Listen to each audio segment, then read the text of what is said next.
Like, I've just really started to grapple with the idea that the male hierarchy is a sexual selection device.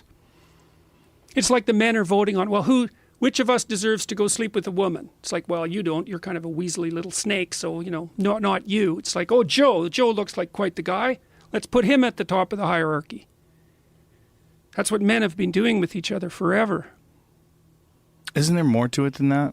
Well, there's a lot to that, because the question is, who is it that they're electing? But is it really just about sexual selection? That's a good question, Joe. Freud thought so. Like, it's half about that. Let's say. Half. Well, you know, there's the survival of the individual and the survival of the species. So those are the two things.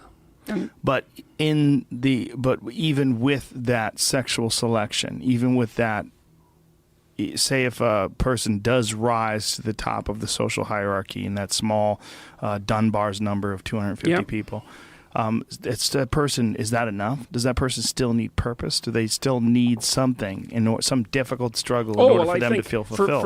For most of human history, that just wasn't a problem.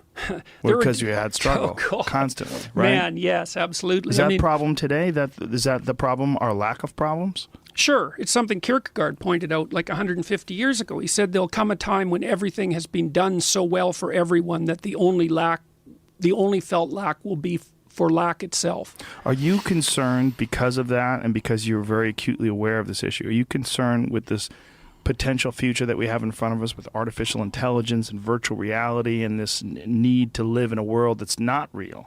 Like, I mean, how many kids today listening to this exist for a massive amount of their day watching video games, playing video games? Yeah, playing the archetypal hero online.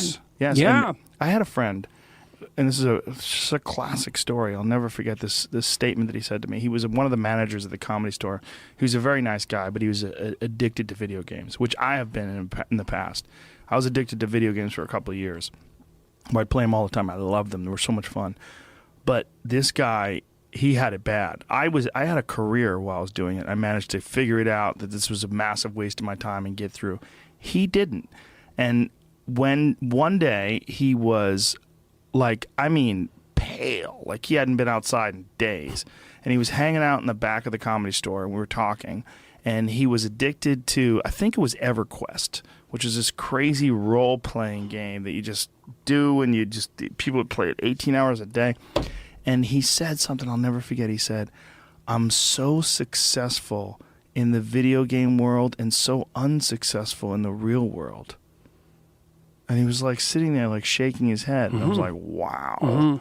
In the real world, he was like very unfulfilled, couldn't find a girlfriend, was struggling financially.